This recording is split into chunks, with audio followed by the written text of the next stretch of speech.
So this is not like a dedicated video. I literally was getting ready and I was like, you know what? Let me film this real quick. You know, I put my wig on, set this lace real quick, and I was like, let me film this. You know what I'm saying? Let me just do it. I guess I have a topic that I want to talk about, and I think that's based off of, you know, what I've kind of seen on the internet and on Instagram and Facebook and talking to my friends, and that is that it has been a really sad week. Kate Spade actually committed suicide, and so did Anthony Bourdain. I definitely was a little disturbed by the fact that Kate Spade had committed suicide, especially, you know, when you think about like where her business was and how successful she was. If you're from the outside looking in, she's the poster child for the definition of success, right? Anthony Bourdain, poster child for the definition of success. This really touched me when I saw how my best friend was so affected by it. Like, it really freaked me out, mainly because I pay attention to my friends. I don't have too many of them. I can tell when something is really bothering them, and she was really triggered. Now, I say I was affected by or a little disturbed, but I felt like my best friend was triggered by her suicide, mainly because like she's in that phase in life now where she's like, you know, taking that chance, taking that leap. She quit her job. She's pursuing her dreams full time. Her idea of success is not, of course, to be a handbag designer. She wants to be as successful as a Kate Spade, as an Anthony Bourdain. So I think it triggered her in a way that just made her feel like, what was she hustling for? And having that conversation with her actually, I want to say, triggered me. That was when I was like, wow. And I'm gonna tell you guys right now, I'm definitely the type of girl that doesn't necessarily believe in therapy. And I think I don't believe in therapy because I am what I like to consider an editor. Like, I constantly assess and edit my life. I constantly keep note of like what made me feel this way, or, oh, I don't like, you know, going here anymore because it made me feel this way, or it made me think about this and it made me sad, so let's not revisit that. I'm not saying that I have all the answers. I'm literally just being vulnerable and just talking to y'all, so I hope y'all not gonna judge me. You know, I'm just literally just opening up, and there's a reason why. So boom, right? Therapy is something that I never really believed in because I'm just like, I know what my problems are, I know what the issues are, I know where they stem from. But I think at this point in my life, I might actually be open to a little bit of therapy, mainly because I think I realized that I was triggered, not necessarily by Kate Spade, but by my best friend being triggered. And it just made me look at my life and, you know, what makes me happy. And it just really had me like kind of thinking about my course, about what success meant to me. It made me think about my happiness, and I'm not that type of person. Like, I never kind of get those feels. Like, I'm just like, wow, this is unfortunate, you know, I'm really sorry that this happened, but I don't necessarily go down that rabbit hole. I said all that because I feel like in today's day and age, we're like constantly comparing ourselves. Whether we like to admit it or not, that's literally what we're doing. Like, we're literally comparing our lives subconsciously to other people's. Like, we're comparing what we have to what other people have. It's so unhealthy. It's so normalized, like I don't think we realize it. But I think that's partly why I feel like my job as an influencer is a little harder for me, because I don't want to encourage people to, what's the word? I don't want the thief of comparison to be inspired by my life. I don't want someone to look at me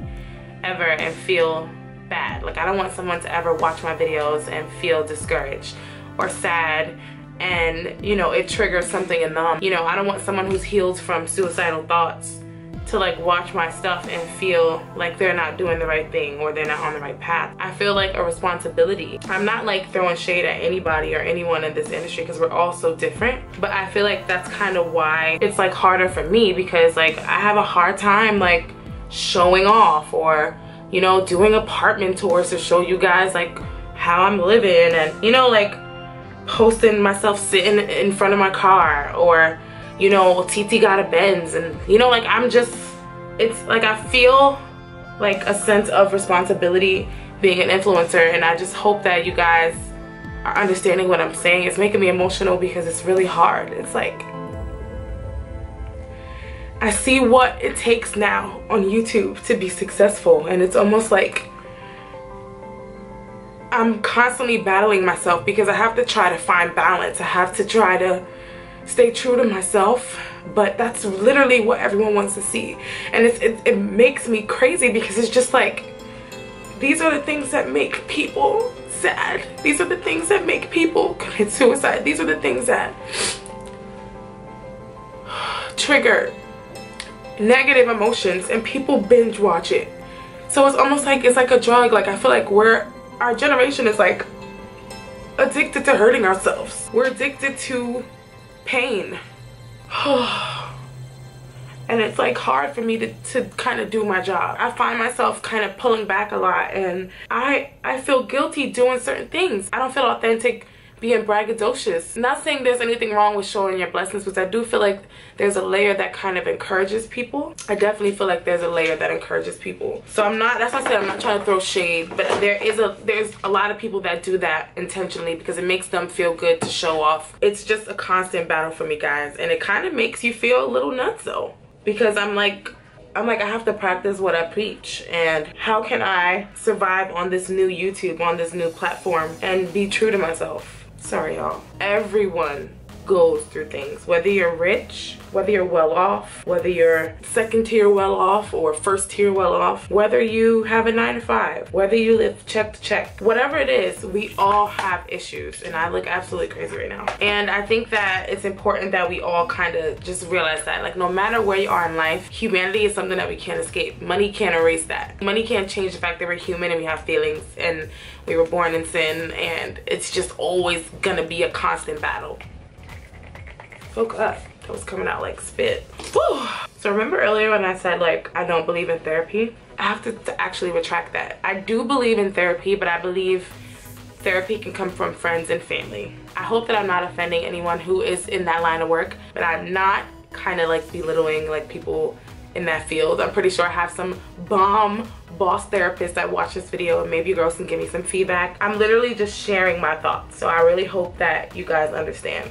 I've kind of never done a video like this either, so it's a little nerve-wracking. So therapy to me is speaking to my boyfriend or my mother or my best friends and getting different opinions and different perspectives, and then collecting all those opinions and thoughts and then formulating my own. So that's therapy to me. So let me not say that I don't indulge in therapy. I think mental health in our community is also something, you know, like, you don't want to be dubbed the crazy girl. Like, you can't have an episode. We almost can't afford to have any emotions other than this one. You can't afford to be angry. You can't afford to be perceived as mental. I think we need to be a little bit more forgiving and understanding of each other. Like, we all have generational traumas and a lot of crap that just gets passed down. So I just think we need to, like, just be more united, be forgiving and understanding. And it's hard because we're human, so we're like, judging is it's like a part of our sin, right? It's our sinful makeup.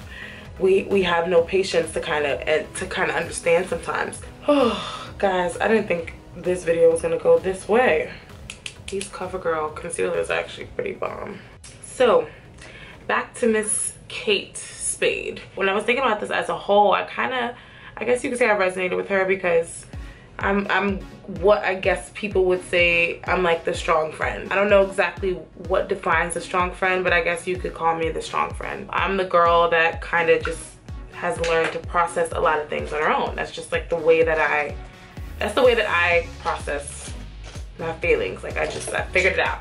And I think maybe Kate might have also been the strong friend. She was a self-starter, she was a go-getter, she was successful, she had money, she had the Park Avenue apartment. You know, people automatically dismiss people of that status because it's just like, what problems could you really have? Like, sis, you good, like, you good. She ain't going through what I'm going through. Successful or not, everyone goes through something. I'm gonna be using the new Heat Stroke palette by Patrick Starr. It's like his new summer collection. It's bomb, it's bomb. Just because someone appears to be all good, you peachy, like you living, you don't have struggles, you don't have problems, that's a lie. What I can say is my life was so much easier before I got a little bit coin. I didn't have to worry about like marketing and strategic planning and figuring out how I'm gonna generate revenue for the next few months. Like, I didn't have to worry about stuff like that because I would just go to work and I knew, like, as long as I was employed, money was coming in. Things are a lot harder now. I literally have about 4 to 5 jobs. Like, I don't stop.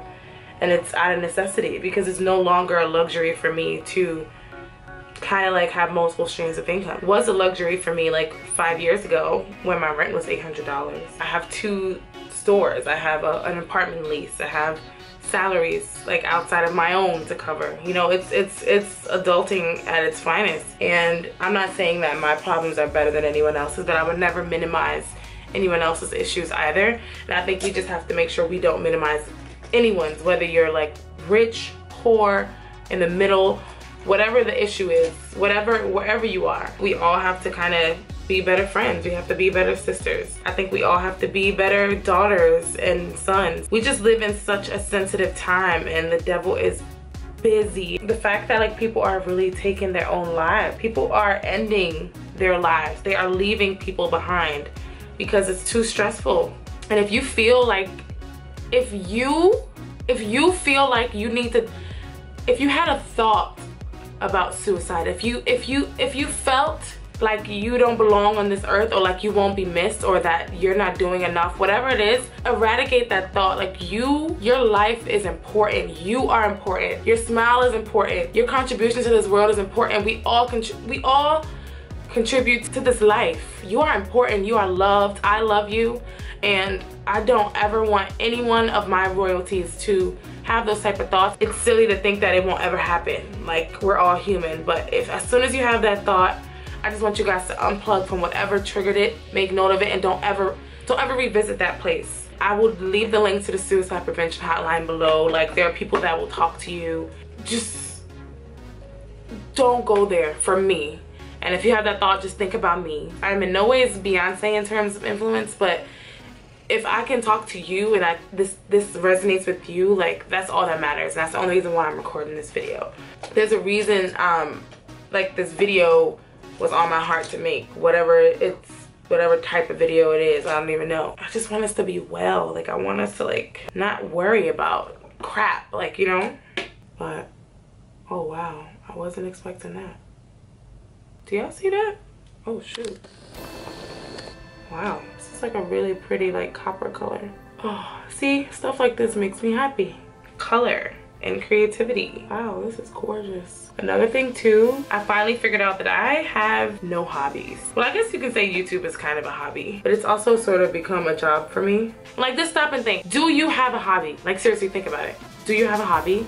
Do you have something that you do that's not work related or like obligatory? Like, do you have something that's for you? I know I don't, so I'm trying to figure out what it can be. It's important to like find a hobby, hang out with your friends, don't sit at home by yourself, go out. Like, I am the quintessential introvert, guys. I hate going out, meeting new people. Like, I hate when I know I'm gonna not know anyone wherever I'm going. Like, it literally gives me anxiety. I still get anxious, I still get nervous, I'm not gonna lie to y'all. I definitely make it my business though to go to events and make sure that I meet new people now. Do I follow up? No, because I'm really, really bad at that. But I'm trying, I'm working on it. Like, I know what my vices are. We all should do together is find a hobby, find something fun that we can do that takes our mind off of our like day-to-day stressors, because there ain't no one day that's ever gonna be the same, no matter how much you plan, or you know, like, life is gonna just happen to us. All right, so we are getting together finally. I'm gonna use the Give Me Life bronzing powder from my boo Patrick. Just snatch these cheeks. But on a lighter note, I want to talk about tips and like tricks for like dealing with depression or anxiety. So the first step would be just taking a time out, like just stepping back from whatever is causing that depression, stress, anxiety. Taking a time out, stepping back from it, meditate maybe. I have this little diffuser back here that really helps me. CoverGirl actually gave it to me, which was a blessing, and I was like, what is this? You know, like, PR is like crazy sometimes, but this little thing, I'll put the link to it below, but it's a diffuser with scented oils. It has like a relaxation, like music mode and light, so at night I kind of just like this is the Hot and Heavy face powder. This is like an opalescent highlighter. Patrick doesn't really like to use heavy highlighters because of like his texture. So this one is supposed to be like highlight without the glitter, just more shimmer, right? This is something I've been doing lately, and I feel like it made me feel a lot better. And it's just eating right. Eating well-balanced meals, making sure you're not eating a bunch of stuff that is going to make you feel like crap. I've been on a green smoothie cleanse for a few days, the modified version. I'll be doing a video on it, don't worry. And you know, I've never felt so clear and like level-headed and positive. So I think that would really help you girls, like changing your diet, like just eating more whole foods, eating more fruits and vegetables, drinking water. Not only will you feel better, you will look better, your skin will be glowing, you know, your waistline will go down a little bit. You know, I needed it, so I needed a little help. Limiting your alcohol. Guys, I was the girl that drank wine every night. Like, I didn't see anything wrong with it. And I don't think it's necessarily anything wrong with it. You know what I'm saying? If you notice, like, everything kind of revolves around alcohol. Like birthday, you go to dinner, you have drinks.